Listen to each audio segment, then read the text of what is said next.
Here we are. Kenny and I will start to share this around for those watching. Bear with us. We jumped on a few seconds early, so. And then I got sidetracked by the space shuttle or the rocket. Oh, you got a rocket going up over there? What's going on? No, it landed. That rescue mission. It landed right off the coast where I'm at. Oh, no kidding. That's pretty sweet. There we go.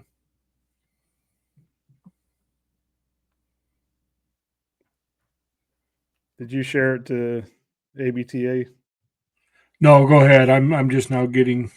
I'll share it to some of the other groups, but you can grab that one. Okay.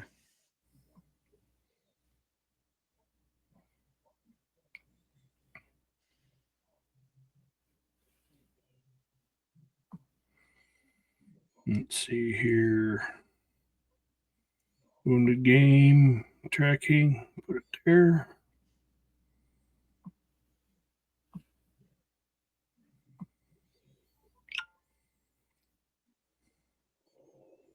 Bloodhound tracking and trailing. They might like this.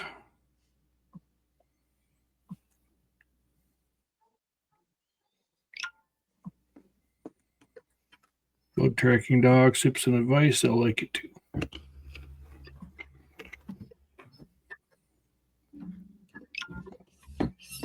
All right, bear with us, folks. We're doing the share around. You know, go get your popcorn and your snacks and things while we share it around. And enjoy the share around segment of the live, and then we'll play the music. And like I said last week, you know, when the music plays, we're going to start dropping the knowledge. That means I sit quietly while Kenny talks. Yeah, I don't know about all that. All right. Yeah, I think we got it around pretty good. Cool. All right. Well, let's just give it just a little bit more, Kenny, for a few more folks to jump on. We got 8, but, you know, to fill a little time, I spent a lot of time this weekend, was able to take some opportunity and lay some lines, some started level lines as part of my, I'll say judge's apprenticeship task. So that was fun. Boy, did I learn a lot. It sounds simple, and it kind of is, but sometimes it's just not easy, if that makes sense. Just trying to coordinate, you know, getting those nice crisp 90s. How the hell do you do that? Because I found a way, you know. It was just a great weekend for me to get in tune with my Garmin, man, and really learn that. Now it's just a matter of remembering to, you know, record everything on 2 devices and hit the same. It's just, like I say, it's simple, but it's just a matter of doing it, man. And but it was a lot of fun, a lot of great feedback from Coda and others. So I'm really excited, man. This has been a great weekend. Yeah, I see they're talking about one of the lines you submitted now. I didn't get a chance to really read into it. Yeah. Yep. Yeah. Cool. Yeah, just fun stuff. All right, here we go. Ready to let the music play?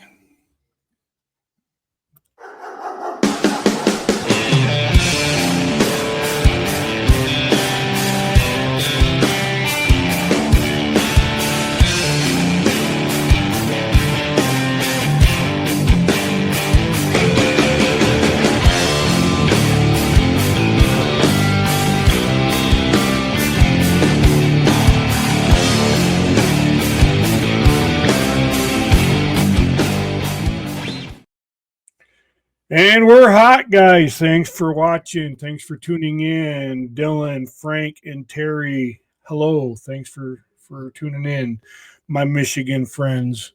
Great stuff. Guys, we are here for part 2 of the training segment with our very own training expert, Kenny K-Dog Mullins. Kenny, what's up, man? How's it going? I don't know about expert, but I wing it. I'll fake it till I make it. Very fake it till you make it. Well, you're inspiring a whole nation of fake it till you make it people, because I get a lot of feedback from the stuff that it's talked about here, so that's good stuff. So last week, if you guys remember, last week was part one of the training segment. So Kenny and I kind of briefed a little bit before we started today, and reflected on last week's segment, and although it was wonderful discussion, the public engagement and the viewer comments really are really great, and it can really take you never know where it's going to take us. But what we want to do today is we're going to structure it a little bit different. Please provide those comments, because so much good comes from them. But Kenny has had an opportunity to outline what today's flow is going to look like in terms of what we want to talk about, and then we'll take breaks in between each one of those segments to respond to comments. Now, sometimes comments can get a little overwhelming, and sometimes comments a comment can get lost in the sauce here. But don't let that dissuade you from commenting and asking a question, because like I said, if you have the question, so does somebody else. Maybe not somebody that's not watching at this moment, but somebody that's watching back tomorrow, or listening to it in audio format, has the question. So be sure you do. And we can go back, and when I say we, I mean Kenny can even go back and respond to a comment after the live. So I wanted to also mention, Kenny, our intro there with the banner, the sponsor banner. Excuse me. That is still a very very still growing piece of what we're doing, the member engagement, member benefit segment. So if you are a new partner and you happen to see this, and I hope you do, and you did not see your logo on there, please know it is coming. Like I say, that banner is a living document right now, so to speak. And as Lyle gets the new sponsors, he updates them, then I have to update the intro video. So we will have an updated banner for next week's intro video, so don't be discouraged.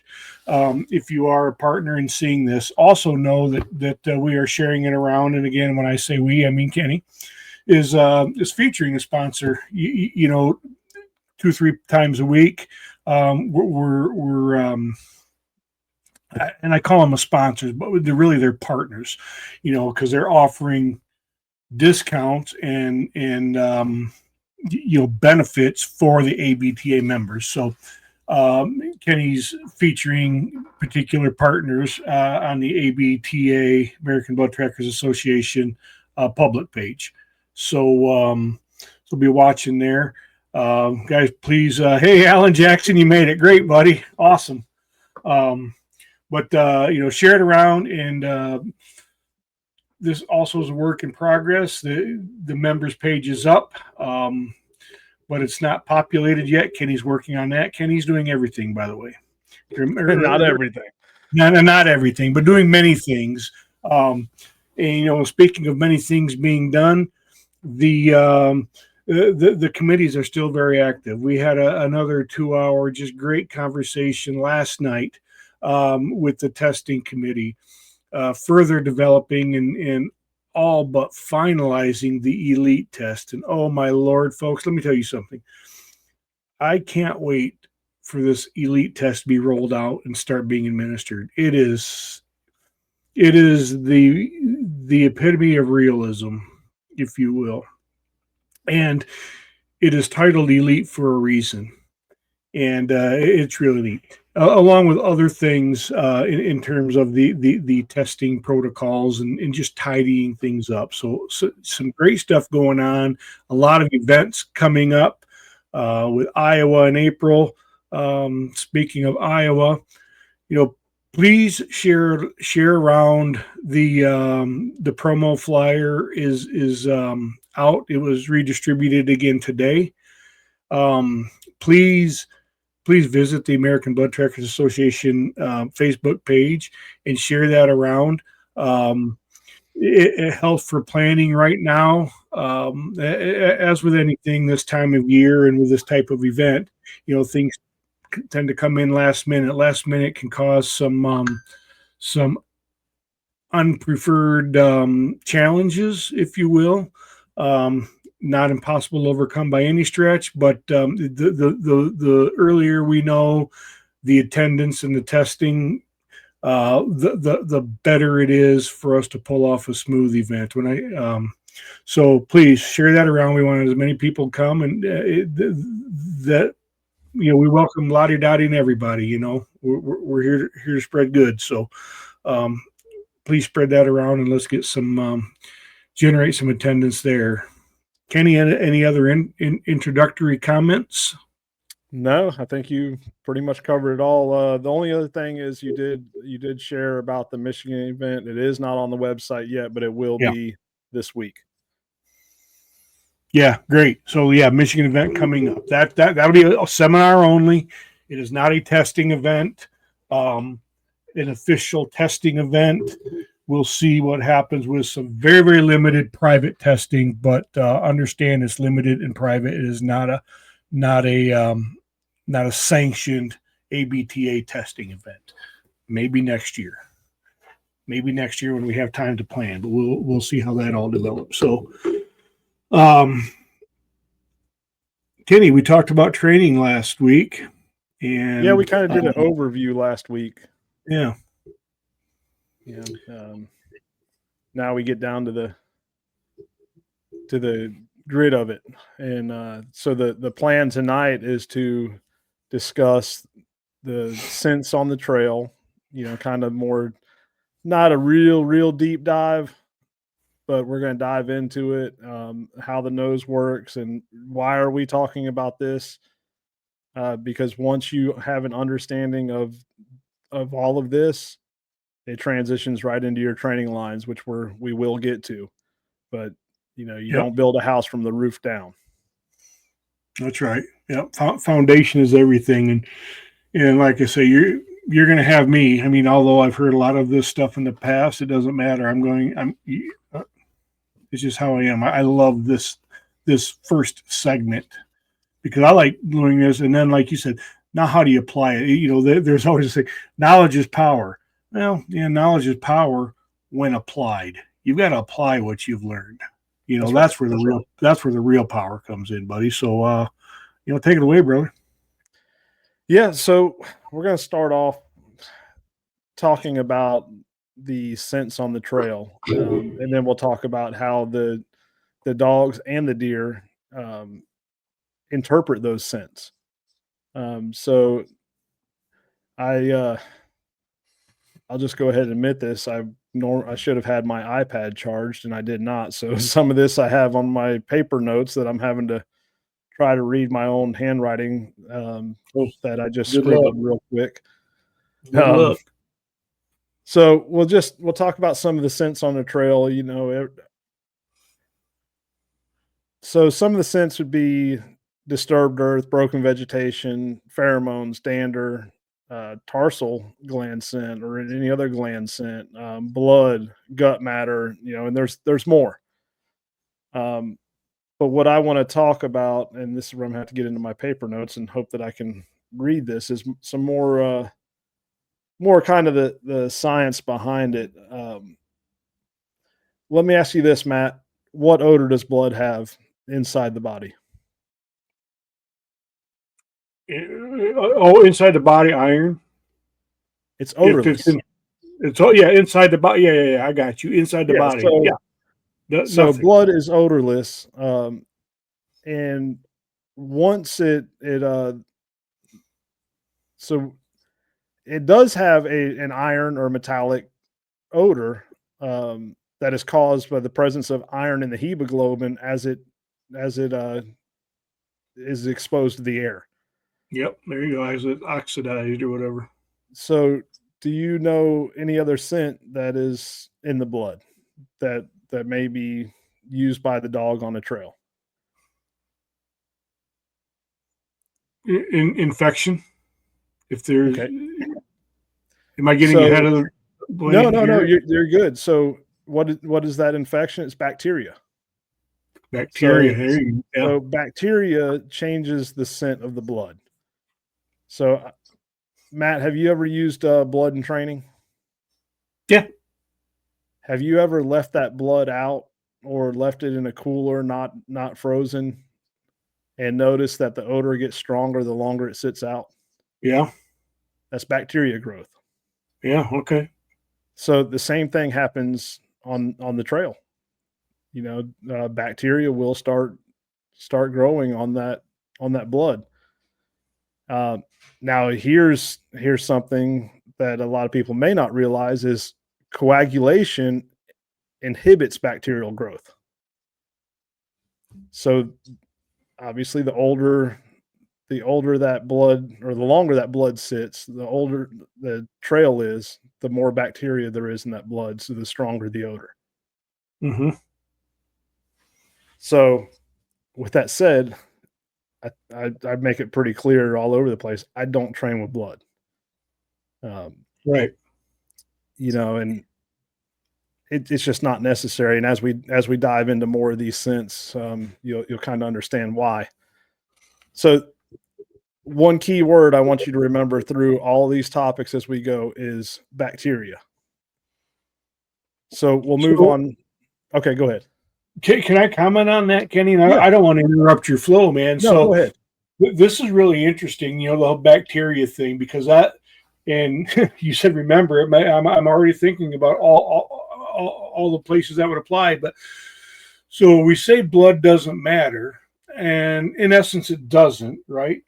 But when it's there, maybe it's offering with that said, maybe it's offering a bigger benefit than we've given it credit for No, on I the line. agree. Where I think it doesn't matter is in the training. Yeah. Well, And and dogs still don't need blood to track. I mean, don't right. misunderstand me. They don't need blood to track because we don't. A lot of us with older dogs don't use blood. I don't. I mean, I have, but I don't unless I'm preparing for a test or something. But And interesting. we'll Anyway, yeah, and go we'll ahead. dive into that when we start talking about the difference between tracking and trailing. Yeah, right. Go. Okay. So, but keep in mind that word bacteria. Yep. So we'll move on to dander. Okay, dander, as most people knows, it's microscopic flakes of dead skin that it attaches to the blood because blood is like a super absorbent, like a cotton ball. Yep. Um, but here's the thing about dander: it can remain airborne a long time, and I don't know. Hmm. Let's see. Um, I don't think it will let me screen share. Anyways, Good. I had a little video example, and you can do this. I'll tell you how to kind of experiment with this. Go out at night, turn your headlights on your vehicle, get in front of them, and take some baby powder and squeeze that baby powder. Make sure there's a light breeze, and you'll see that the heavier, larger particles will start going down, but you'll see some suspending in the air. Mhm. And that will be a good visual representation of dander suspending in the air. Now, how does that happen? It's all environmental related, with humidity and wind and thermals. But that scent, that microscopic flakes of dander can suspend in the air. Now, here's the thing with dander is a protein bacteria. As your skin cells or the animal skin cells start to decay and die, there's bacteria. So there's that word again. Yep. Yep. Okay, so we start getting into like tarsal gland scent. Um, what is the makeup of tarsal gland scent? It's urine, gland secretion, and bacteria. Um, we're going to bypass the pheromone section for a Yeah. minute. Okay. And the reason I say pheromone and not interdigital is because we do have some people on here that may track other animals that do not have an interdigital gland, but they still release chemical pheromones. So Yeah. you're going to hear me say pheromone more than interdigital here. We'll get into disturbed earth. I think everyone knows what disturbed earth is. Yep. Kicked up dirt. We're not talking about broken vegetation, just disturbed earth. Well, disturbed earth is something called I can't even read my own writing now. Um, uh, I'm not even going to try to read that because I this was notes that I just scribbled real fast. But basically, it's a compound produced by soil bacteria called streptomyces, um, which is the culprit behind the earthy smell. Okay. So So when a farmer plows his field this time of year and we smell dirt, it's what you just described, basically. right, it's a geosmin, I believe, is what it was. It's a compound produced by soil bacteria. So the first study of that was the end of the 19th century. Um, so this is stuff that's been around a long time. There's a lot of data out there now where they broke it down into the geosmin, the petrichor, and all that was in 1965. Um, so and I'm no scientist. I read these studies because I'm a nerd on this stuff. Yeah. So here's something to think about. You mentioned a farmer plowing up the dirt or the soil, right? Yep. And you Yep. could smell that, correct? Yep. Well, if you can smell it, what how strong do you think it is to a dog? Oh yeah. It's the nose jammer for a dog. Right. So, you know, our noses are remarkably sensitive to the odor. So a dog's sensitivity is micro compared to what ours is. So they can literally smell micro concentrations of this odor. Yeah. Yeah. Yeah. Right. Right. Um, so and disturbed earth is something that you're not going to get away from on a trail when you're laying a training line. You know, Well, you it can. doesn't matter. It doesn't matter if you wear rubber boots. It doesn't matter if you spray down. It doesn't matter if you use a fishing pole and have the whatever you're using for the scent, 6, 8 feet away. You're still going to have disturbed earth. And again, it's the soil bacteria. Yeah. Now we'll go into broken vegetation. And with broken vegetation, do you want to take a guess where the odor comes from? I'm all ears. I do not. All right. So the odor comes from decaying, which happens quickly. You break that vegetation, it starts dying fairly quick, and it's small elements that start decaying first, obviously, Yep. um, and it may not be noticeable to us, but when you start talking at the level of a dog's nose, or if you're a hunter, a deer's nose, because this disturbed earth and broken vegetation, as a hunter, when you're walking into your trail, you're creating that as well. Um, And what does decaying generate? The Bacteria. B the bacteria. There you However, with plants, it also generates a volatile organic compound. And if you've ever studied the pheromones, it's a volatile organic compound. Yep. So these plants release pheromones, chemical pheromones. Yep. Uh, I've read that. so decomposition of plants is a food source for bacteria. So there's the bacteria again. Now, how many times have you trailed a deer through a swampy area or wet terrain? And let's say your dog's struggling in the field or the dry woods, you get to the swamp, and all of a sudden it's a scent overload. Mm-hmm. Yeah. You've experienced that, and what Yep. is your thought process behind that? My thought process behind that is that moisture is retaining the target scent, and there's if assuming it's a swamp with moisture. I'm not necessarily saying a ton of water, I'm just saying moisture. Also, when you say swamp, I'm associating it with taller vegetation, more for it to channel the scent and more for the scent to actually cling to itself. That's how I interpret that. That's Okay. my thought process on it. So there's also another key aspect into a swampy area or waterlogged area, waterlogged vegetation and soil, and that is it has higher concentrations of anaerobic bacteria, and it basically is a foul smelling gas. You ever stepped off into some muck and it smells like Yeah. sewer? Yeah.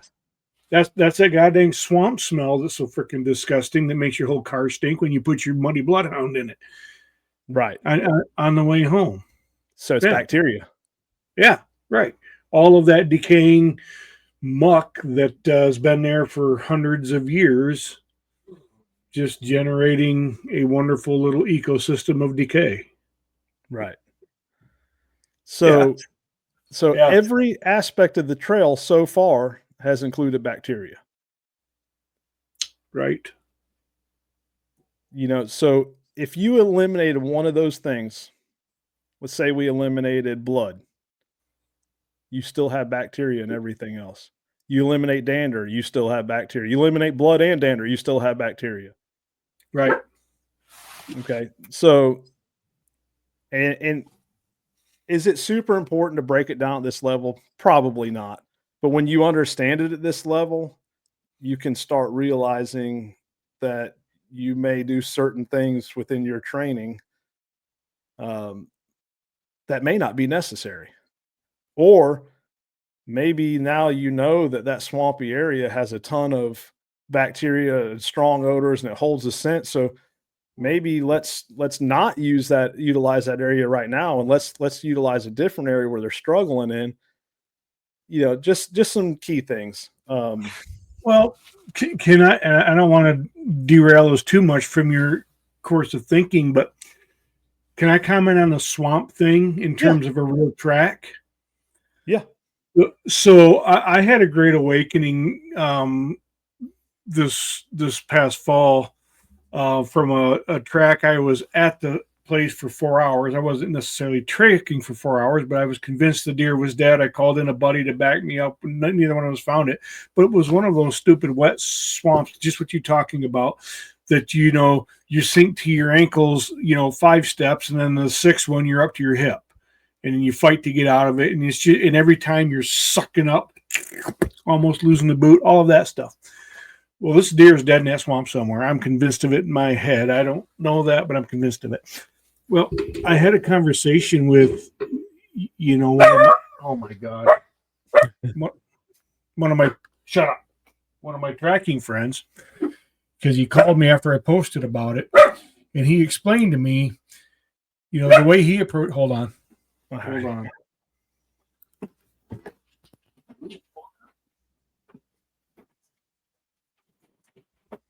You know,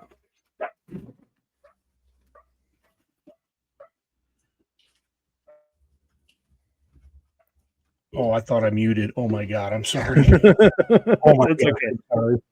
But anyway, he explained to me that he says, you've got about 2 passes down one of those trails because the weeds are so tall. Unless the dog is smelling where it rubbed down, you got about 2 passes before you've pulled all of that decayed muck and stuff up there, and you've obliterated any kind of deer scent that's there. And that was, it made a ton of sense to me. Now, to your point, that's part of the scent cocktail when a deer does it. But when you're there 15, 20, 25 hours later, it just makes it harder for that dog as part of the scent cocktail. Yeah, and here's the other side of that to think about. You may get there, you know, 4, 6, 8, 10, 24 hours later, where a lot of those the gases from that bacteria release from the disturbed earth has a chance to settle. Now, it's still gonna be stronger where that deer walked, but now let's say you get there and someone's grid searching that whole area. Oh yeah, right. Well, now you're talking, just a more overwhelming scent for the dogs, adding in that extra disturbed earth and bacteria and literally creating a scent pool of bacteria, and it's something people doesn't think about, so Right. now that you may have an understanding of that and you get to that point and they're struggling, what do?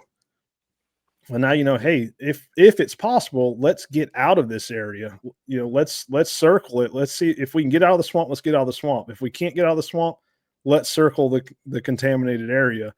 Mm-hmm. And that's why it's crucial to have that conversation with the hunters. Say, look, I'm not upset if you grid searched. By all means, you should look for your deer, but I need you to be honest with me, and I need to know where you've been, and let's work Yep. around that. Yep. And Yep.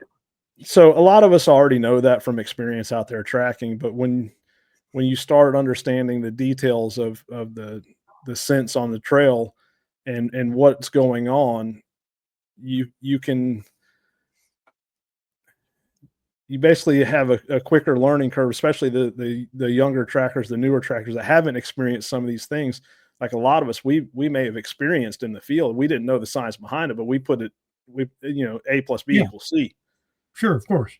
But I Yep. wanted to kind of break it down so that maybe some of the people that are newer, this can kind of expedite their learning curves. Oh, absolutely. Yeah. I mean, the science is great. And the more you know, the more you know. Then and the better off you'll be. You'll pick out what's applicable to you and figure out how you want to use it. And that's part of what we're talking about. Is okay. So we're going to continue to talk about the science, but how do we apply it? Like we said at the get. So Right. And one of the reasons I don't like using blood is, well, for one, I just don't like storing that much. I want to store as little as possible. I have some for testing purposes, but yeah, when I can lay a trail and get the results without it. But the other side of it is it does make it easier. It there is a when that bacteria starts growing in that blood and that odor gets stronger and stronger the longer it sits, and people doesn't even realize that. But go get a container of your blood and leave it out, yeah. No, and you'll see yeah, what I'm it talking smells about. like old blood. Yeah, I get it, man. Yeah, absolutely. So, and honestly, it's not. I'm not going to keep beating a dead horse, but it's just not necessary. But you do you. It's not going to hurt. Um, Right. I just like to challenge the dog a little more. Yep. So, any questions as far as the scents on the trail or anything that our viewers want to add? Um, I'm all about learning myself. Yeah, me too. I'm cruising here. Brian Weiss song. So when I see my dog stop and check individual weeds and brush, I have a good feeling we are on the right trail. Oh yeah, That's always a nice thing when you see him doing that. That very purposeful smelling that one thin weed. I know exactly what you mean, Brian. And so Perry comments on always tell them to be honest with me in references to grid searching. So that we've talked about that a million times. But what were you gonna say? so there's still one scent that I haven't talked about, and that is the chemical pheromones. And just for illustration terms, I guess I'll just discuss the interdigital, which most people knows it's a gland located at the top of the split of the hoof up on the leg. Um, However, every mammal gives off chemical pheromone signals, releases chemical pheromones. So, Yep. Yep. uh, and we've talked about it. A bear is through the bottom of the paw and the pedal gland. You got the metatarsal, urinary, salivary, all based on species. Yep. Um, so we'll talk about it on as far as interdigital a little bit. It's comprised of 46 volatile compounds, which is mostly alkaline. So the wax has I guess you'd say, a physical odor, or what we can smell with our nose. A dog can smell with its nose, which we'll discuss other aspects, but its main olfactory system. Yeah. And it smells similar to soured milk. Yep. A soury, rancid smell is, and the wax inside that gland is a yellowish, cheesy, waxy fluid. Earwaxy looking goober. Yep. Yeah, yeah. So a lot of people really doesn't understand it, and I know it's hard to understand. Um, so first off, does some of that wax fall out? Yes. However, the majority of the pheromone release is through the hair follicles around the gland. Same thing with the elk on the metatarsal. I mean, same thing with the bears and the pedal gland. It's and humans release pheromones through their sweat glands. Same thing. So, um, and we'll talk about why it's important to understand that later on, probably next week. But here's something that people may not understand is an animal is able that's not, are capable of changing the compound of that pheromone. We do it, but basically, as that animal is say stressed or running. Some people say stress, some people say running. Um, Really, it's a health status, and I'll just go into the four categories. Yeah. Actually, before I do that, let me just say what a pheromone is. A pheromone is a chemical substance produced and released into the environment by a mammal. Um, an animal, especially mammals, insects, affecting the behavior or physiology of others of its species. So, probably something that most people can relate to is watching ants. You ever watch ants Okay. follow Yeah. one Yeah. Yeah. another, and then Yeah. they're Yeah. releasing pheromones, and that's how the ants know which trail to follow. So that's a good visual illustration of how this works. Um, Now, in the last 8 to 10 years, there's been some studies, and they haven't been able to break down the exact compound for each category, but they have identified four categories of chemical pheromones, and it's releasers, primers, modulators, and signalers. And signalers is what basically we focus on, um, which includes alert, fear, overall health, and declining health. Also, before we even get into the health status portion, it's also how a fawn can locate its mother, a mother or a doe can locate its fawn, because fawns really don't have any odor, other than that. Um, so here's the thing: the way that the pheromones work, and see, you're putting something there. You go. Yeah. That I did that after I went to Lancaster and was building the presentation. Gotcha. Okay, so but here's the thing: when we start talking about that overall health status, as the health begins to decline, the pheromones change and gets. uh, I'll just use this term stronger and stronger and stronger. Um, so it changes in volatility, which also indicates direction of travel and lethality. So how do they know what direction the deer traveled in? Well, sure, there's some disturbed earth and all that and some broken vegetation, but ultimately it comes down to the way that those pheromones, the signal of the pheromones, I guess you'd say, the if that makes sense. Um, the first study on the pheromones was in 1956. So this isn't new stuff. It's super hard to find. You really got to dig. And actually, the first study that I received was I had to request it from. I got to dig. It's actually in one of my computers that I have it here somewhere at the house, but it was University of Iowa. Um, and not that it's super important to know all these details, but it kind of just lays the groundwork for what's going on. Um, and we'll get into how that's interpreted and everything in a little bit.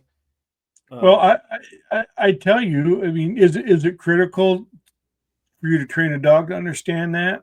Not necessarily, but I think it really helps round you out as a tracker. You know, it it makes you a tracker, not a dog trainer and dog follower. That's kind of how I interpret it, because you can start to understand some things, and things might start to make sense, or you can start to generate some plausible scenarios when you don't find the deer as to what happened. You know, I think this stuff, excuse me, I think this stuff is important to some degree, to have some depth of aware. You don't need to be a PhD in it, but I think it's important for you to have some depth of understanding or awareness of it to help make you a complete, you know, to round you out as a tracker. That's how I view it. That's my opinion.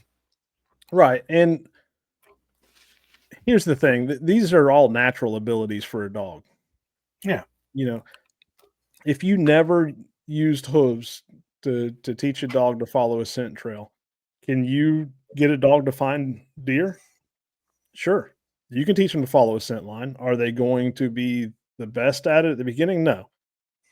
If you keep putting them on those deer, will they eventually figure it out? Probably. Hmm. You know, will they figure out the pheromones and how to know um when they can't get that deer, when that deer is going to live? Yeah, they're going to figure it out because it's a natural ability. But anytime that Right. we can utilize all of our resources to train that, and I shouldn't even say train that, but to sharpen that natural Yeah. ability, you are going to progress and advance quicker. Yeah, I agree, because they're getting immediate exposure to what we're really wanting them to do, as opposed to following a scent line and following a declining health wounded deer aren't exactly the same thing. Yes, they're both scent lines, but so is a hot dog drag. Right. You know, that is a scent line, but it's just different. To get them to the target we are looking for, there is a specific combination of things, aka the scent cocktail is commonly referred to, and all of this stuff is part of it. This bacteria conversation is, man, that just makes it's interesting, man. It's good stuff. Yeah. So, like I said, you don't have to get completely hung up in it. You don't have to buy certain special products. You don't. It, it's literally natural abilities of the dog, and we are just basically fast tracking the dogs to and sharpening those natural skills. Um, so again, don't get super hung up on it. Um, we'll after talking about that, we'll look at any comments and Yeah, there's some good ones here. Let's just scroll through a lot of the hellos and stuff. So and maybe let's ask Alan's now because I don't want to miss it. We forget it. Alan Jackson says, "How do you know when your hooves you what is it? How do you know when you use your hooves too many times? When do you stop putting out scent?" so I'll say this: you're going to put out scent every time. Now, it will get less and less as that hair starts to fall off of those hooves, and most of the time, I shouldn't say most of the time. A lot of the times when the hair starts falling off, they're probably old and pretty rank as it is. Yeah. Unless you're laying the amount of lines that we do at our facility. Um, and especially in the summertime, again, ambient temperature is going to play a role. Environment, what are you walking in? The sand just right down Yeah. here, the sugar sand just eats them up. And then when we walk across blacktop or down blacktop roads as part of our training and Yep. lime rock, it's they're going to wear off. I would say a good average number would be 6 to 8 trails. Wow, And that's about wow, that's more than I thought. that now this is training purposes. I'm not going to test a dog on hooves that's been used. Oh, right. And it's also going to depend on, like I said, distance that you traveled, the terrain you traveled on, the ambient temperature. So Yeah. I know that's kind of a broad answer, but I would say just if you just look at them, you'll know. Yeah. Alan, I use mine about 4 to 5 times. And then I kind of gauge that by how many I have left and where are we in the tracking or the practice season. How long do I need to stretch them out? But yeah, good. So here's one that we've talked about, or at least you have more than once. How quick after being wounded do you think they begin to release the pheromones? It all depends on how quick their health starts to decline. Yep. Yep. Yep. So it could be quickly, it could be 3 days if it's an intestinal hit, you know? Yeah, and that's why and if you notice, most dogs will struggle on a Yeah. intestinal shot, and Yeah. that's part of it. I mean, there's still other things. That's why I said don't get hung up on this being the sole thing to train on. Right. There is a total scent profile or scent cocktail, however you want to term it, which we went over. There's more Yeah. than this, but these are your basics, and you Kind want to of make primary sure. ingredients. Yeah. Yeah. Yep. Let's see. So here's one, John Arthur. Why would a deer want to broadcast its declining health to the rest of the herd? I don't know that they really want to. Yeah, It's just a chemical natural reaction that we do the same thing. We release chemical pheromones when our health declines. This isn't just deer. This isn't just elk. It's mammals yeah. and vegetation. But you'll think I mentioned this before several streams ago. Think about most of us have probably seen something on 60 Minutes or on Facebook, a Facebook story or something anywhere where dogs are being used to alert their owners to oncoming seizures or low blood sugar and things like that. Why is that? Because it's a chemical change in the body and the dogs can sense it. Yep. It's a chemical change. It's not a voluntary thing. A deer is not saying, okay, let me release this declining health pheromone so the coyotes can find me. It just happens. It's just the way it is. And people do it too in various stages. That's why, the research on cancer detecting dogs, it's chemical. It's not necessarily an odor per se. You can't smell at least we can't, but it's all chemical related. Right. If you see one, Kenny, tell me and I'll pull it up. Any tips? Yeah, let's just go ahead and touch on Vicky's, talking about Yeah, blood, okay. hide, dog bone All right. products. I'm gonna say this. Well, first off, hide drags just tons of scent. A lot of dander coming off that hide. And when we talked about dander, we also talked about how it could suspend in the air depending on environmental conditions. Mm-hmm. So you're putting a lot of that on the ground and in the air. You're also going to have the disturbed earth, the broken vegetation from you walking, dragging that. So it's fine, for maybe some young pups to have fun with, but you don't want to put that much scent out. Um, talk about dog bone products. I don't know what's in that. They say it's all the fluids. I don't know. I don't know if anyone really knows. Um, Yeah. but I just don't think it's necessary to buy that product when you know you have everything you need without that. And let's say you don't have legs. You know, a cheap alternative is go buy some beef liver in the grocery store and utilize that. You're still going to have, just from you walking, you're still going to have disturbed earth, broken vegetation, and then you're going to have your blood slash iron odor from the liver. You'll still be missing, the dander from the deer. While we're on, let's talk about dander.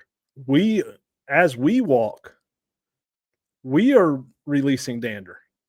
You cannot eliminate your odor. So, No. your odor is part of that trail. Whoever laid that trail is part of it, and we'll talk about that later. But Yeah. It's how man trailing works, right? People breathe, your breath. yeah, oh yeah, and we'll talk about another thing in the dog bone products. That piece of hide, it's a tanned hide. There's no odor on it, other than whatever it may contact with. So, Want to grab Craig? Yep. Craig says, how far do you think the scent line travels with wind in woods, open field? My dog tracks downwind and as opposed to right on the line. Yeah, very common. Again, it all depends on a lot of things. We do some things at seminars. We did it in Florida, and I don't want to give everything away because there's some benefits to going to these seminars.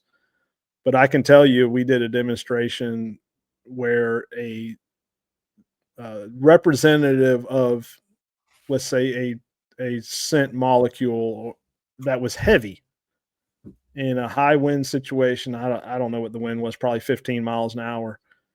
And when we did this demonstration, within the matter of, I don't know, 30 minutes, it traveled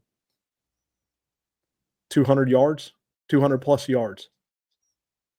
And this was something that was much heavier than like dander. Yeah. So it could travel a long ways. That is a long ways. But then when you start factoring in all the other components of that scent profile, you're going to have that defining line of stronger odor. And they may track, I've seen my personal dogs track 30 yards off the line, paralleling perfect. You really see it in testing conditions, especially when you get into some hills or mountains, and that trail is on top of the hill or on top of the edge of the mountain, and the dog may track 20 yards downhill parallel or uphill if it's rising. Yep. So how far, Craig, directly answer your question, how far do you think scent line travels? It can be a long ways, depending on wind, depending on age, depending on all of it. But yeah, humidity is a big factor. Yeah, right. Yep. Let's grab walkers really quick here. Any tips on training a dog that's a slow starter? I've been working with my 2-year-old Ladner BMC for about a week now, and she's showing some very promising signs, just slow getting started. 2 year I'll old, say okay. this: we're going to dive into that next week, Walker. And I'm not trying to put you off, but we want to try to stay on track here. But I will tell you this: the slow getting started is probably something you're doing more so than the dog. So, and we'll go into that. And please don't take that as me being condescending to you, because it's not that. No, Oftentimes, we are the reasons our dogs are slow because we are creating that. unwittingly, we, Right. yep.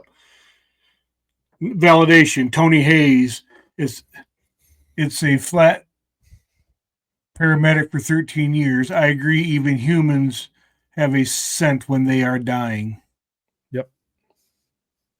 for sure. Oh, as a flight paramedic, he corrected himself. I'm like, well, I don't know. Okay, as a flight paramedic, yes. What else? You see one, Kenny? Beef liver is great natural training tool. Let's look at Scott Lopez here. If you need feet legs, go hit a deer with your. Oh, I'm sorry. I was trying to Scott, read. thanks, bud. Don't do that. Don't do that. I was trying to read Scott's comment. It's two above there, and I'm glad you didn't try to read that one, because I'm not sure what that was trying. I'm glad he corrected it. Yeah, that's funny. If you need Hey, legs / feet, finger a deer with your truck. yeah, I'm not sure. Yeah. Oh yeah, I'm sure that was a So typo. let's grab Alan's, and then we'll get into the next section, okay? Because Well, hang Alan, on real quick. Hang on real quick before we yeah, move forward. I do want to say, because Scott brought up a point about roadkill deer. You hear people say all the time, you don't want to use a roadkill deer because you want a deer that has been shot and ran off. And ideally, that's what you want. If you don't have anything else, guess what? Everything we talked about in that scent profile is going to be in there except for that declining health pheromone. So use them. yeah. And that's if it died instantly. If it flailed around for 2 minutes before it croaked, its health is declining, and there's a good probability that it generated some of that declining health pheromone. You Right. know, if it died instantly, yeah, maybe not. But if it crawled off in the ditch or off, 30 yards into the field and laid there before it croaked, there's a good chance that it started to generate that pheromone because its health was declining. Yeah. And let's be honest, there's a lot of dogs trained without Oh, absolutely. legs. Yeah. There's a lot of dogs trained on blood. There's a lot of dogs trained using liver. There's a lot of successful dogs trained using hide drags, but they weren't successful because of those training methods. They were successful because of the time that the handler spent in the woods with the dog. Yeah. They learned to sharpen their natural abilities. Sure, they learned to follow a scent line utilizing that blood or that hide drag. But at the end of the day, the work you put in the field magnifies everything that you did. Now you can, like I said before, you can get a dog to an upper level quicker by doing proper training techniques. But at the end of the day, there's been a lot of dogs that has recovered deer without doing some of the things that we do today. Yeah. However, if you go back and look, and you can find some articles dating way back where a good uh, successful recovery rate was 20-25% for an on lead dog. Now, most people are 35 to 50% on lead, and we're much higher off lead. I mean, Oh, yeah. most I shouldn't say most, a lot of us are in that mid 60% range, mid to upper 60% range without screening calls. Yeah. That's very, very successful.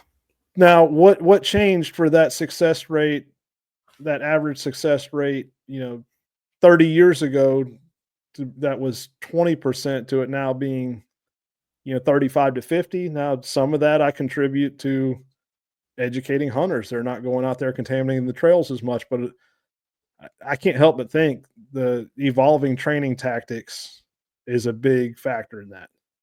Yeah.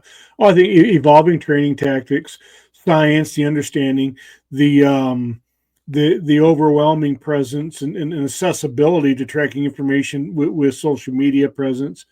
You know, people,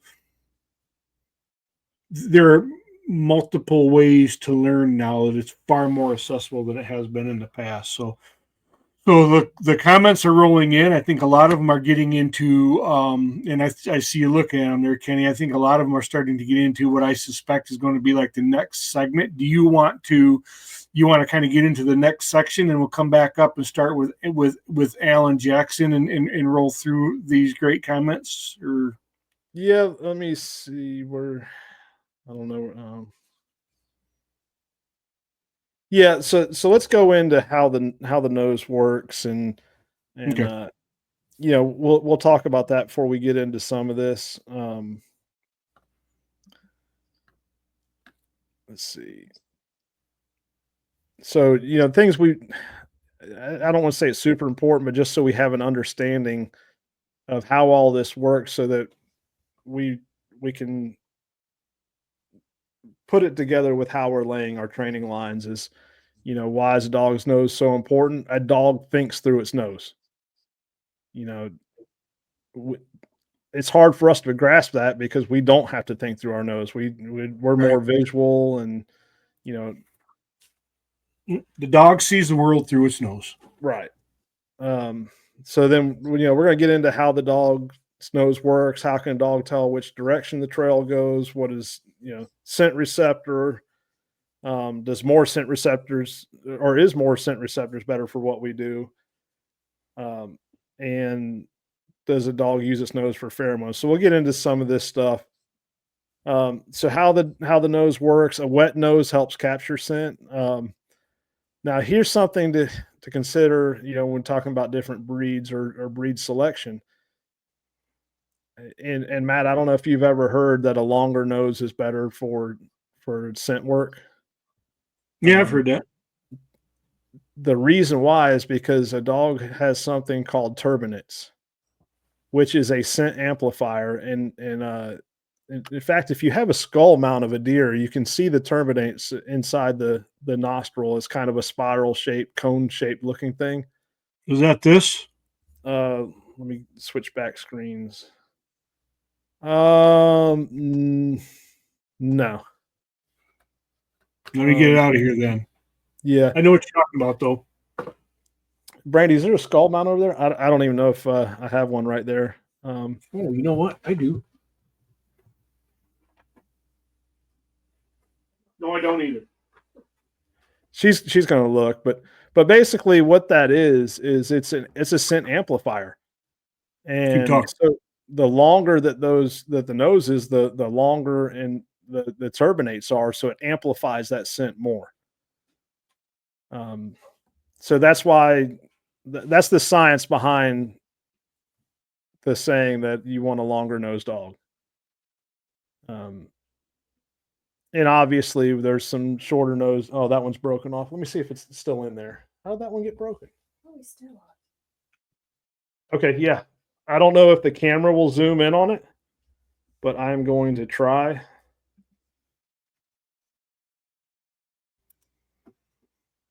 Yeah, there you go, Kenny. Yep. Do you see the little spiral shaped things inside Yep. there? That's a Yep. turbinate. That is a scent amplifier, is what that is. Okay. So Perfect. something to think about. Um, another key part to understand on a dog's nose is they can operate their nostrils independently. And they can actually take scent in one nostril and hold that scent and work with the other nostril, and it basically stores it in like a memory bank. Um, I can't really comprehend that because just I just studied it. um, okay, so here's something that's really neat. Um, and some of you may already know this, but I'm going to just share it in case you don't. They inhale through the large opening and exhale through the slits on the side of the nose. So that As they does apply right here. Oops, right here. Yes. Okay, so that is really crucial when it comes to um, working a scent line. So what ends up happening is the exhaled air coming out of those slits creates a swirl and lifts odor particles off the surface into the nose. Yep. So, we talked about those the light dander and scent particles that may have settled as that dog's going through and it's exhaling as its nose is on the ground. It's basically creating a whirlwind effect and funneling those particles into the nostrils. Creates turbulence and comes back up as they exhale. Yep. They can detect 1 part per trillion. And if you don't know what 1 part per trillion is, it's 1 drop of water in 20 Olympic-sized pools. That's a lot of trillions. Yes. They can smell individual scents, which we've talked about that before. We go into we walk into the house and the wife's, cooking hamburgers, we smell hamburger. They smell the salt, the pepper, the garlic, the whatever else the other ingredients is in it. They can smell each individual one. And then one I like to talk about, not that it's real important with our training, but how many, well, maybe you've noticed it, Matt, your dog sneezes on a trail. Oh yeah. Yep. And how many times or over the years have you thought that was allergies? Yeah, I guess I didn't know what it was all about. Yeah, so it's not just it could be allergies, but typically it's not. They're clearing their nose. Yep. They're clearing it from the scents that are caught in there. So we'll get into the scent receptors. What is a scent receptor? It's a protein capable of finding odor molecules that plays central role in the sense of smell. So basically, it's the data collector for the brain. The receptors relay this information to the brain through the olfactory nerve and allow the dog to perceive smell. So again, not all this is super important, but it just so you have an understanding of what's going on. Now the popping sound that you hear a dog make, this is one that I misunderstood for a long time. That popping sound, contrary to popular belief, it's not the nose popping. It's actually the tongue. So they do this to send scent molecules towards the incisive papilla, so that these pheromones can reach the vomeronasal organ or the Jacobson's organ, which is that's going to bring us into the accessory olfactory system, which is how the dog, I guess you'd say, interprets chemical pheromones. But before we do that, let's talk about scent receptors a second. So when it comes to scent receptors, do more scent receptors make a difference for what we do? My personal belief is no. Yeah, I say that there's a diminishing return on scent receptors. Everyone's bloodhounds have the most scent receptors of everything, of all dogs. Maybe they do, but that in itself doesn't make them a better tracker than anybody else, because for what we do, you don't need 300 million. 230 million's fine.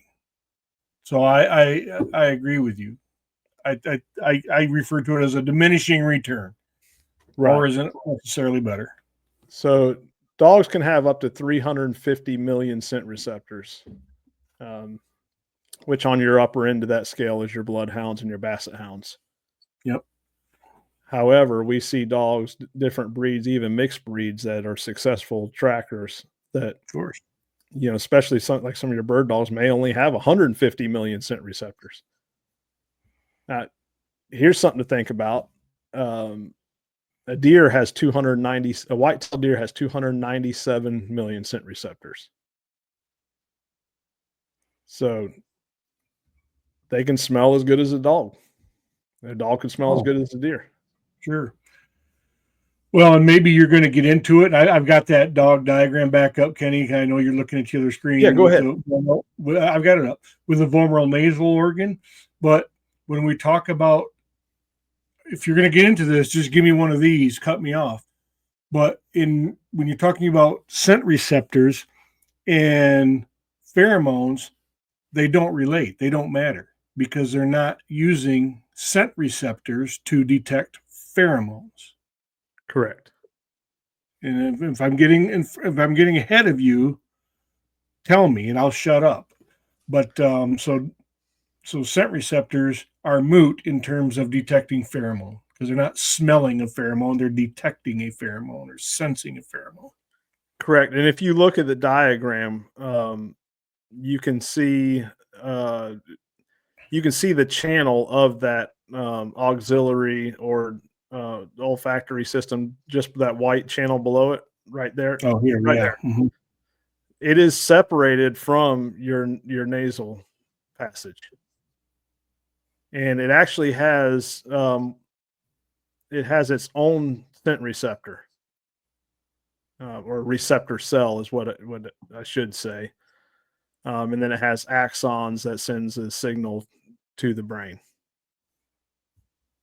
Not that that's super important. Now, where is that located? There's openings in the roof of the mouth, and I don't know if you have that image. Yeah, I don't have the roof of the mouth other than just this diagram where it kind of points to it. Okay. I don't have a picture of the actual roof of the mouth. You know what? You sent me one though, a long time ago. A deer with that herniated femoral nasal organ or whatever the hell it was. Oh, the one of the deer. Yeah, that Yeah, was yeah, weird. I mean, there's no point in pulling it up here. It's but yeah. And again, well, I haven't shared that picture a bunch, but it is pretty good to know that that's how the deers interpret it as well. It's the same in sure. the dog and the deer. Let For me see if I can humans, find it. ours is located in the back of the throat. And again, is this really important for us to know? Not really. Um, it sounds cool to hunters when you start talking about it. Yeah, you know but I agree with you. This doesn't mean a crap. It doesn't mean a damn thing to the hunter. He just wants to know can he find my deer? Right. You know, I But don't care if he when you smells. start explaining it, and you can start explaining how all this works and how that dog knows that that deer is going to live, and Yes, you can kind of give yeah, a deep dive explanation. and that's where the value lies for with Yes. understanding this. I agree with that. All right. That's why I So like it so much. I'll kind of move on factors that impact the nose. They're all Oops. different stuff, about peak performance in those. The age, I mean, this is not my study. This is, this is me researching studies. A dog aged 2 to 3 years old on average is peak performance of the nose and begins to decline at 6 years old. Now, when you hear that, if you've ever worked a tracking dog at 6 years old, they perform much better on average than a 2-year-old dog. So there again, how much does that impact? You know, I don't think the decline at 6 years old is enough to be concerned about, but that is when it begins. The optimal ambient temperature for tracking conditions is 32 degrees Fahrenheit to 75 degrees Fahrenheit. Higher temps increase the presence of scent molecules in the air. So we talked about that dander, how it can suspend in the air. Your higher temps increase the presence of scent molecules in the air. but kills bacteria useful in detecting scents. And we see this a lot in Florida, especially on training lines in the summertime, to try to run a 24 or 30-hour-old training line when it's July or August and it's 100 degrees out. You better have a dog. Lower temps impact thermal radiation effects of the nose, which is the ability to detect warmth, which is something else that a lot of people doesn't know, that the dogs have that ability. We'll talk about humidity. Higher humidity allows lingering odors to be trapped by water vapor, as well as keeping the nose moist. So now when we have higher temps, higher humidity, there you go with those lingering scent particles. Optimal wind is 2 to 6 miles per hour. Obviously, we're going to go regardless. This is just, kind of stuff to understand. Too low decreases scent distribution range, and too high increases it. Why should you know that? Well, you can look at the wind and utilize that into your training techniques. Of course, we all know how thermals work. We can talk about diet. What diet impacts the nose? A high fat and low protein is best for scent work, but how do you balance that with a working dog? You need that higher protein. And I've asked a few veterinarians about this, and the general consensus that I've gotten from most of them is definitely the higher fat, and maybe rather than running that 32% protein, try to find like a 24. I'm But not higher fat. Don't just start feeding your dog Dollar General hot dogs because you're looking for fat. It's got to be a good omega-3 type fat. So there's and I'm sorry to interrupt you, but I was listening, thanks to my friend Daryl, shared it to our network group, a great podcast from the Houndsman XP talking about nutrition, and they get into that, protein versus fat and all of that. And we won't deep dive it here, but point is that's valid. There's something to it, and theirs wasn't in the sense of the point they were making was not in sense of how it impacts scent, but just how you're could be very significantly underfeeding your dog during the peak of their working season. And that's a whole nother stream that I want to do at some point with nutrition. We're going to get into that later on, but that's just it does affect the nose. Hydration. Yes. Dehydration significantly decreases the abilities. So there's other impacts that factoring impacts of the nose. Living conditions. A dog that lives inside without adequate environmental exposure may become overwhelmed in the field, especially at the beginning of season. So you want to spend that time, let your dogs get out in the open air. Start to acclimate them as the season draws near, get them more outdoors and let them acclimate to more outdoor type scents is what you're saying. Correct.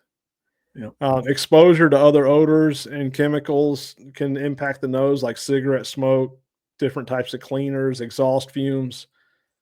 Exhaust fumes, a lot of people doesn't think about when they put their dog in the dog box in the back of the truck and the exhaust is coming into that dog box the whole ride.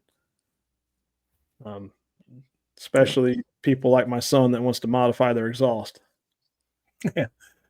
Allergies, canine distemper, influenza, nasal mites, and tick-borne diseases can all impact the nose.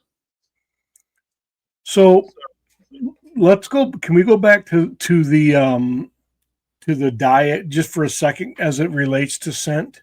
Sure. Scentability. One of the conversations that came up in our tracking network a year ago or whatever was diet and was protein versus fat. And,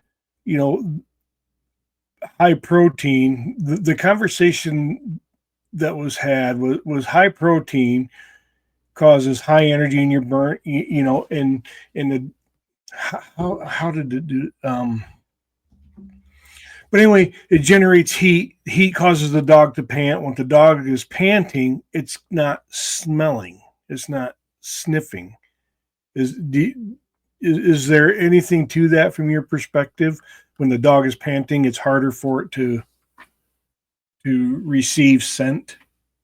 Yes. Yep. Yeah. So Yeah. thinking about that on the trail when it's hot, knowing when to give your dog the break, and that comes into diet. Man, I'm really getting fired up about a canine nutritionist now stream at some point. Yeah, and again, why do you need to know this, especially stuff like you're sharing? You Yeah. practice how you track. Yep. You know, so you need to put your dog into these scenarios in your training. Oh, there's the deer Jacobson organ. Yeah. That is on a white-tailed deer. Right there. Yep. Yep. When they're doing the lip curl with that hot dough, that's the Jacobson's organ. They're doing that to put that pheromone across this organ, just like a dog is when its nose is popping, but it's the tongue thrusting that air and those pheromones forward from the back of their throat up across their Jacobson's organ or vomeronasal nasal organ. Yep. Or a horse curling its lip for the equine people that's watching. Yeah, a bull for the cattle herders. All of it. Yep. Yeah. So talking about nutrition, I will say, and I'm not a dog nutritionist, but I will say we had a veterinarian speak in Stockton, Georgia.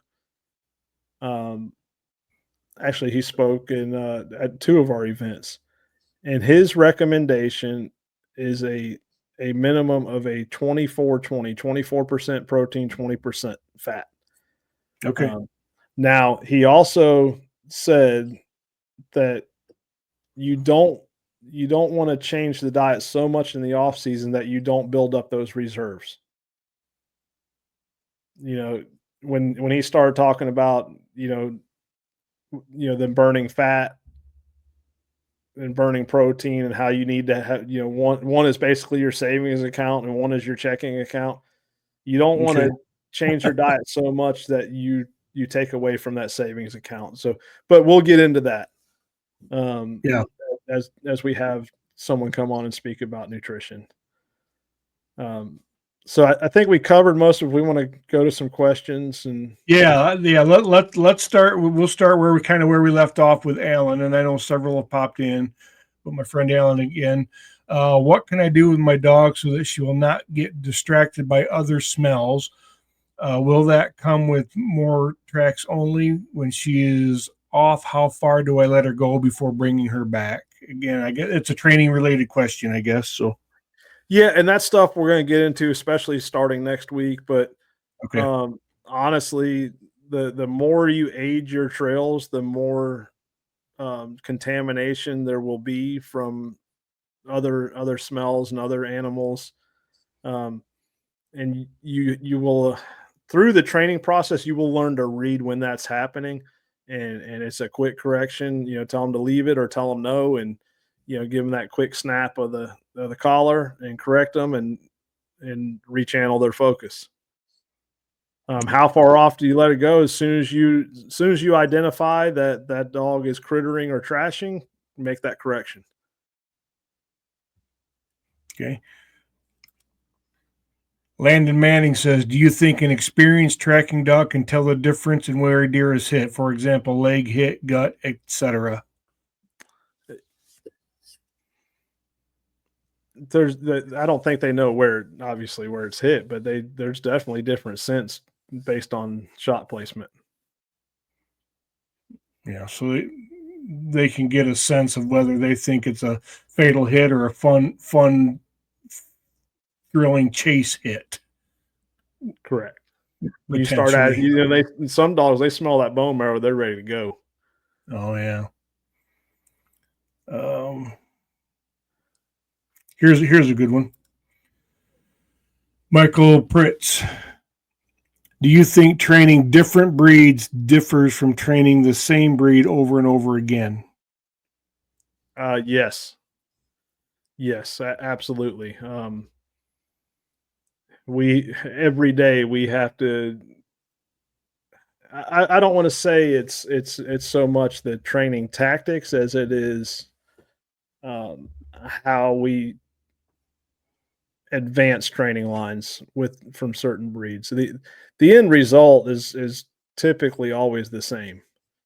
It's how long does it take to get there, and what extra steps do we have to take along the way. Hopefully that answers what you're asking. Tom Hill, on roadkill deer, how long are the lays good after being killed? Uh, Again, that it depends on Environmental. ambient temperature. There's a lot of factors there. When did it actually die? We don't know. But you'll know if they're bad or not. Yep. Yep. I agree with that. What else training related there actually?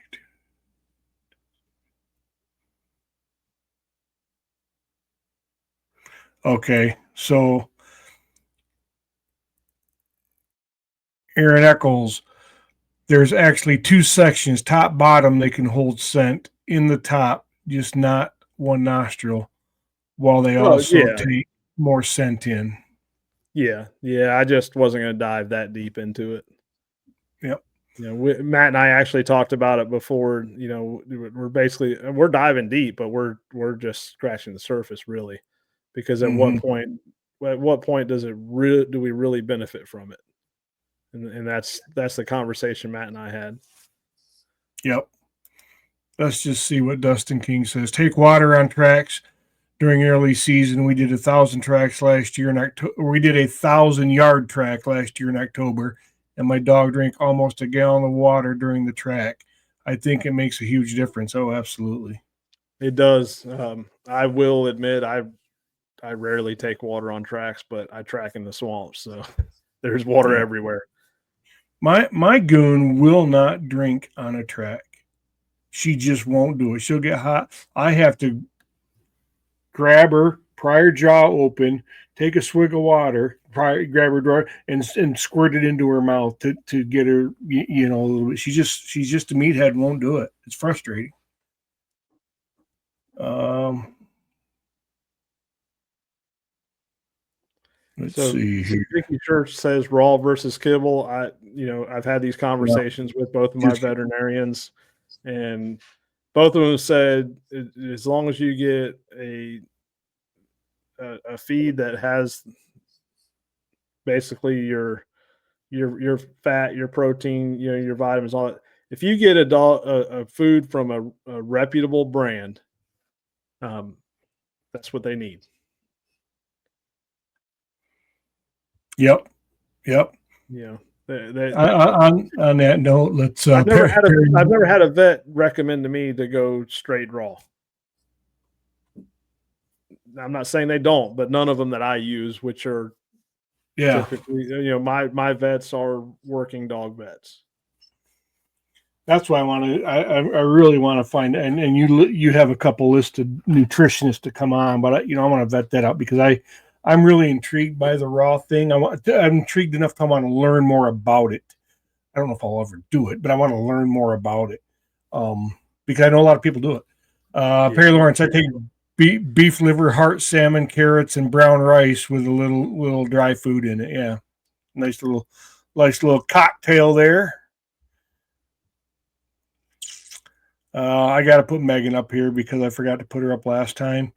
Um, thank you, Megan. Just here to say this has been a great episode. Thank you, guys. Hashtag Team Bloodhound. That's right. Megan's an Oklahoma tracker with a few bloodhounds. I did a podcast with her on my little podcast. So Yeah, thank you, Megan. I got to get caught up on your podcast. I've been swamped here lately. Oh, believe me, you're far better off to listen to Matt and Lindsay's than mine. But it's fun, so I'm going to continue to do it. Let's see. You see one, Ken, you want to grab as I'm scrolling down through? Vicky says lick / wet your dog's nose to reset its scent ability. I just want to see that. Lick wet your dog's nose. Yeah. Okay. All So, right, Vicky. but Yeah. So I will say, don't go pouring water on your dog's nose. I did ask a veterinarian about this, and his response was a light mist would be fine. yeah. Okay. Um, yeah. Here's one too. Yep. Along those lines, Gene Ferris. When your dog won't drink, rub water on her belly. It will cool her down. Yeah. Yeah. That's Pads to the paws too. pads of the paws too. Yeah, a lot of that whole taking a drink of water and squirt or filling your mouth and blow it in your dog's mouth, and then rubbing the belly and the paws. Last year at the Grayling event, Michigan, Chad Tate was there, and he talked about all of that stuff. So I learned that, and just like you, he tracks where it's a little warm, Kenny. So he would know. So yeah, all of that matters. Thank Yeah. goodness we Northerners don't have to deal with much of that. You get through the first half of October, and typically it's pretty reasonable temperatures tracking. Uh, what does Frank have to say? I have a tackle that just turned one. A a Few year, a days. few oh, it turned 1 year a few days ago. Yeah, last summer we trained with blood and hooves. Do you suggest we wean off blood to hooves only? Hooves only to just cut off cold turkey. So do you Just wean them or do you just stop it altogether? just stop it. That's Just kind of what stop I it. told him. Yep. Because Frank and I talked about this. Yep. Yep. It I won't said matter. You won't see a difference. that's what I said. I said I bet you, especially having a year. I said I bet you, she will have zero problem. I Yep. bet you she will have zero problem. Frank, if you come down, let me know if you can come down because we're talking about having Frank getting together with this weekend. I'm going to lay him a line. If you want blood, let me know, Frank. If you don't, I won't. What's Dylan say? Given the fat and protein content, you state what is your preferred food? I currently feed Anushk A nook shook. Marine 16. A nook Anukshuk. shook. Yep. A nook shook. So, I'm no expert, but I have a lot of dogs. And I've asked a lot of people, and some vets are very loyal to certain food companies like Science Diet. Science Diet isn't it's not a bad food, but when you're talking working dogs, it just doesn't have the levels that we need. I personally feed Diamond. Some people tell you So do I. Diamond's horrible. Some I people haven't tell heard that. you that Purina products are horrible. I have fed a Nookshuk. I did not feed the Marine 16. Typically, we have one dog that we have to feed um, a seafood diet because they're allergic to everything else. It seems like, but even then, we feed the Diamond Naturals salmon. Um, I used to feed Victor until the last incident. We actually lost a dog Oh, due to that recall. yeah. Um, they recalled the 5 pound bags only, and we followed what they said that the 50-pound bags were fine. Well, turns out they weren't. Yeah, that's And tough. yeah, I'll tell you, Victor. I liked Victor for many many years, but when you lose a dog, and I That know can it can in, happen with any company, but oof, that was rough. But a lot of people feed Purina Pro Plan. I used to be honest, I just can't afford it with 30 dogs. Um, yeah, yeah. and when I can get the same protein, fat content with the right vitamins and moisture and everything for $40 a bag, that's why I buy Diamond. So I try to balance it between cost and quality. Some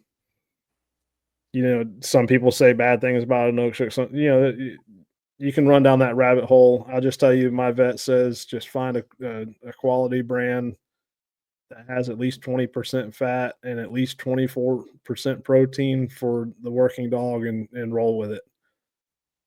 Inukshuk makes one that's a 30-20. That's a pretty common, unless you need the Marine, but that Marine 16 is a little low on that fat side. Yeah.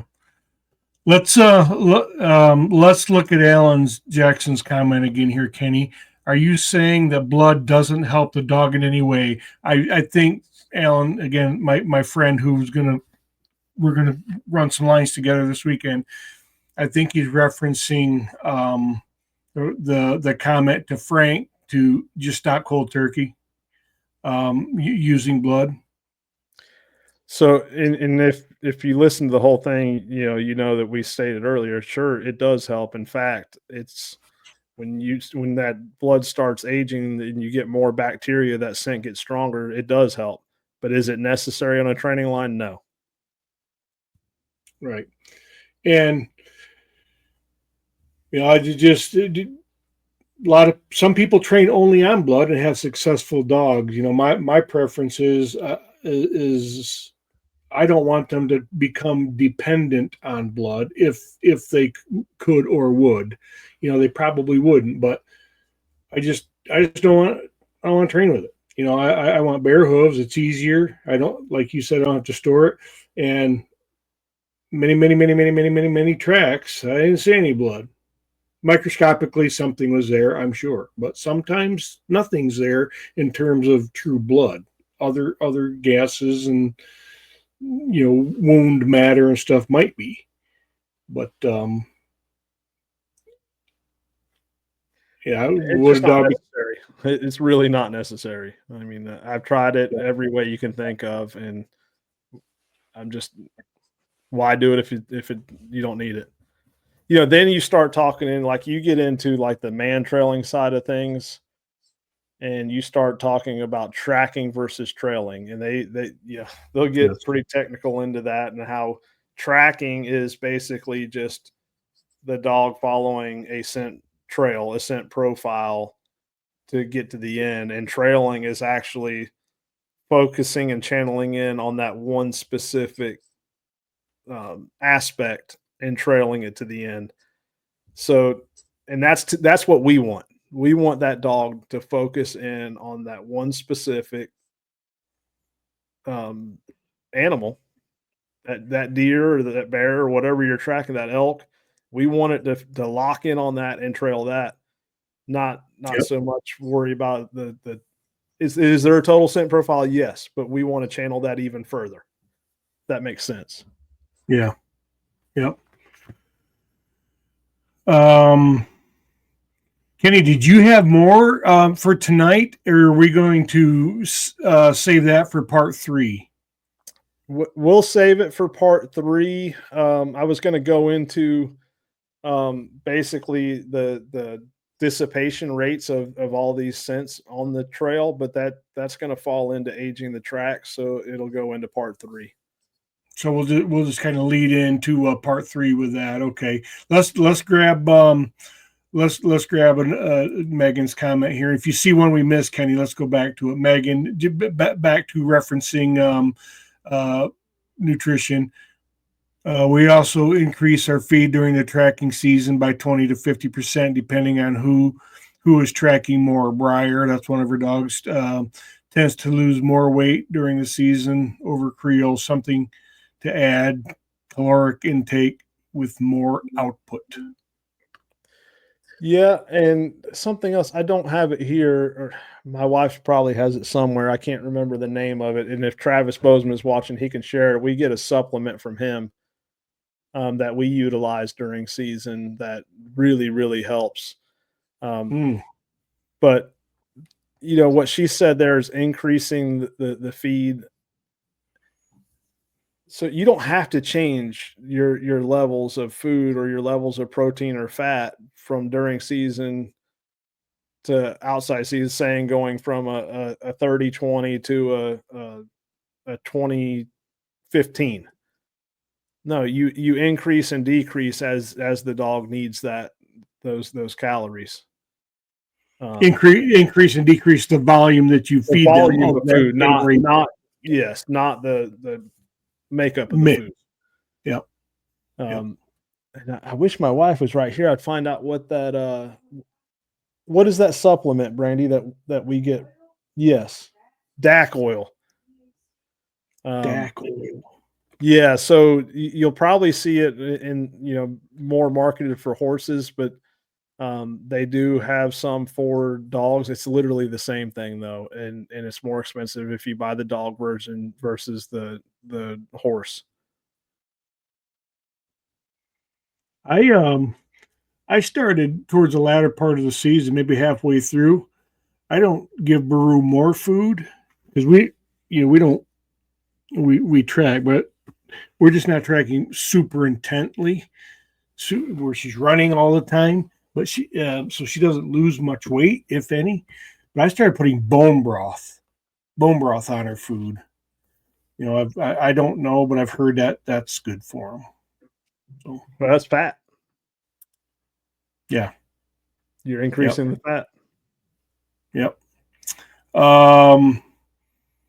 Dylan, Matt, can you start sharing this to YouTube for the live? Dylan, I have an issue just based on my permissions that StreamYard won't let me connect it to YouTube because of the privileges that I have. So I upload them later. So streaming it live, I'll take another look at it, Dylan. But streaming it live, I'm having a hard time connecting it as a destination. But I'll take another run at it, buddy. But they do end up there because I upload them, if not tonight, the next day, and this one will be tomorrow. And if we need to, Matt, we can look at another platform that we do have a subscription for. So okay, all right, just another option, or maybe I forgot to click on today. I can stream to my audience. I just forgot to click on it and do that, and maybe I'll be able to do that. Then you can link it to the YouTube if we want to go through I'll live. try that. Yeah, yep. I meant volume. Okay, there was one here I wanted to. Where was it?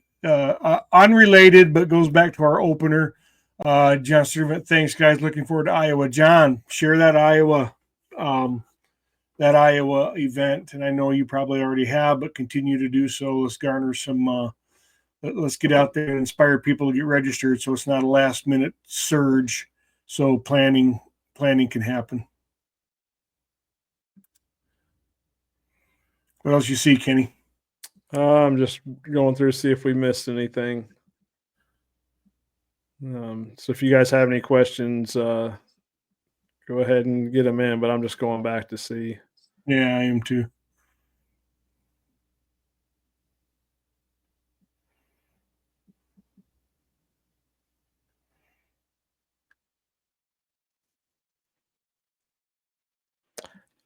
So here's one from Aaron. On lead is so strenuous for handlers. I like to be able to see his behavior, but he goes so fast. I'm running into trees and through branches. And we kind of touched on that last week. It is crucial that you train the dog to work at your pace because you cannot keep up with the dog. And that is done right now during the off season. Spend those hours behind the dog, correct that dog. When it starts pulling and going fast, correct it, stop it. So that's a great point, and I'm glad you cause I skipped over that one. I meant to come back to it, so I'm glad you caught it. So this is, and maybe this will be for maybe next week, Kenny, but I'm going to put it out there and you can comment it or defer comment till next week. But my friend Terry, he was tuned in here. You spoke with him. He's got the tracking journal. Yep, I spoke with him just right before this show. Oh, great. So he's working. He's off lead. He had a wonderful season last year off lead. But a lot of the things that we've been talking about in our group is, how to get her to work closer. Because he and I are like-minded, and I want to be able to see the dog. She gets out there, my dog will get out there, and I'm okay with it. I'm becoming more comfortable with it as I'm becoming more in tune with my Garmin and understanding her better. But he's wondering, was looking for recommendations for, how do you work with an off lead dog to be a close working dog, not a field rocket? Same way. And remember, Same way. Yeah, you just slow them down. You call them back. Just keep calling them back. Yeah, it's not When my they get, style. I want them to work natural, whatever is natural for them. But I get it. yeah, Some people. yeah, yep. Well, there you go, Terry. Keep toning River back till she's where you want her to be. Okay. See if we missed anything else. We're going to see if any new ones came in. Let me scroll back down. Okay. Frank, what is the oil additive you mentioned a few minutes ago? What is the benefit of the dog? The oil additive is DAC oil. Is it DAK, DACK? Kenny, do you DAC, know? isn't it, Randy? DAC. It's just DAC, yeah. oil. Let me see if I can pull it up.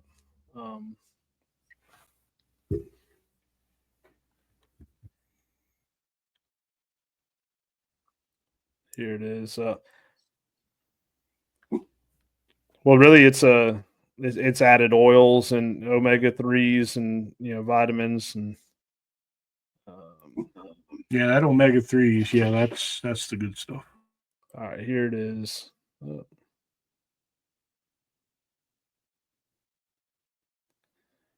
right, it's 98% crude fat. 98% total free fatty acids. Shoot, keeps going on. Vitamin E. Supports proper weight management, helps achieve a soft, silky, shiny, healthy coat, supports for animals with sensitive skin, essential fatty acids for a healthy coat. There you go. Fatty acids.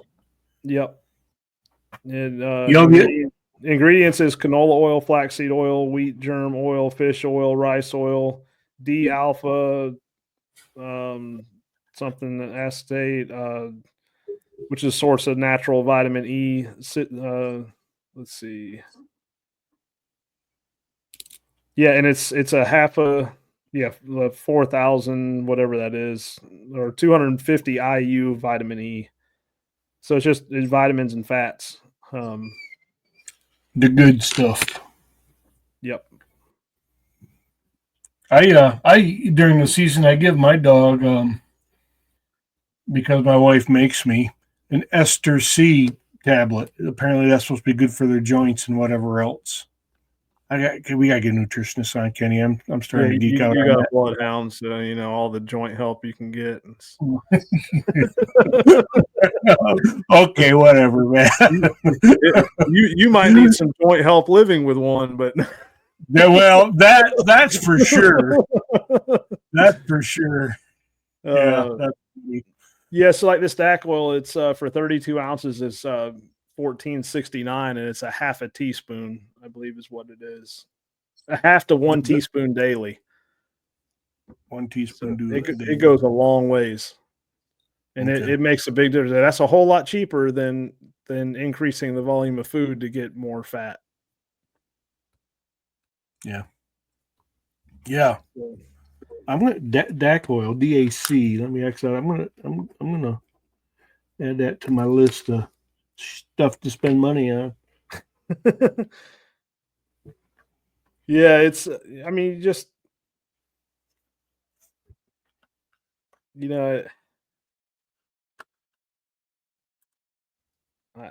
when you have 30 dogs, you find ways to maximize your dollar. Yep. Well, Frank says thanks for the show. Very informative. Looking forward to next week's show. So, Kenny, it kind of feels like we've this is just kind of a natural breaking point. Our questions and comments. I think we've done a pretty good job of responding to.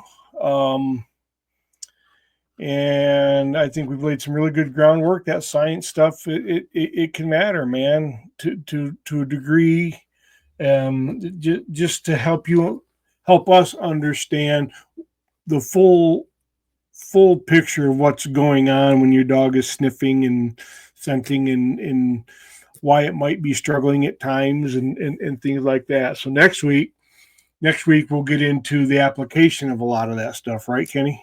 Yes. Yes, and like I said, a lot of this you may not ever really need to know, but when you start getting in the field and you start saying, "Why is my dog doing this?"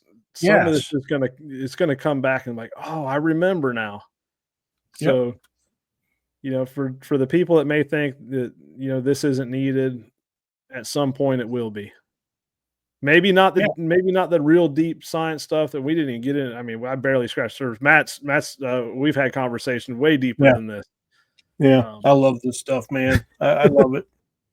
And why? I don't know. I just do. Because I like to understand, at least to a certain depth, the why behind it. It's fascinating to me how a dog's nose works. So it can smell directionally, the pheromone stuff, the 46 compounds. Trivia question.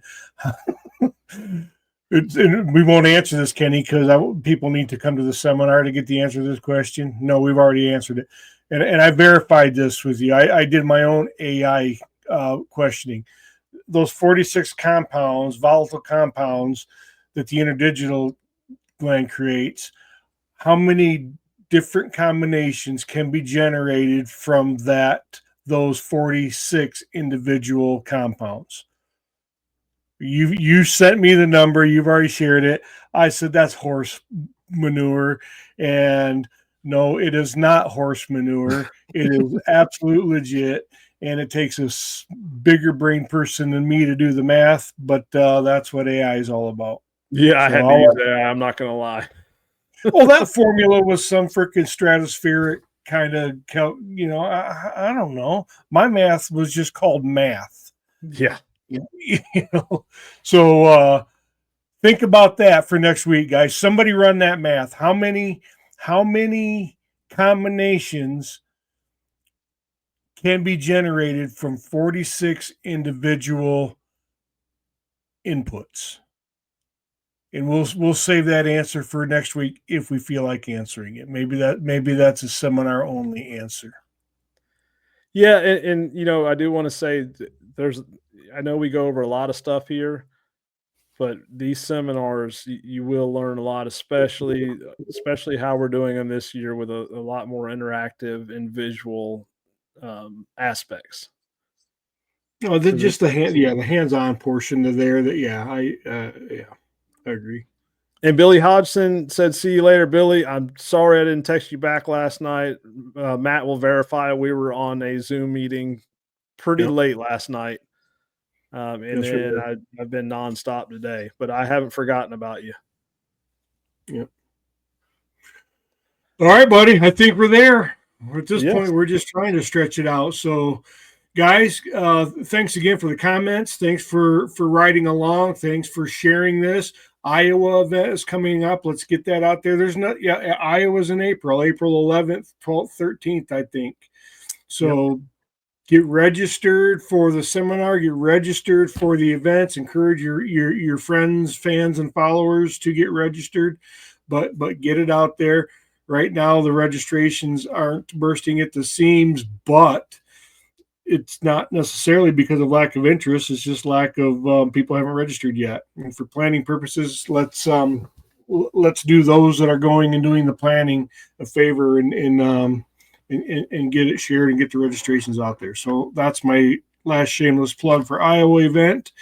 Yeah, and I don't Um, understand why that is. Everyone waits till the last minute. It's every event, no matter where you go, everyone waits till the last minute. And like you said, I mean, I've got to buy plane tickets, rental car, Airbnb, and it's hard for me to.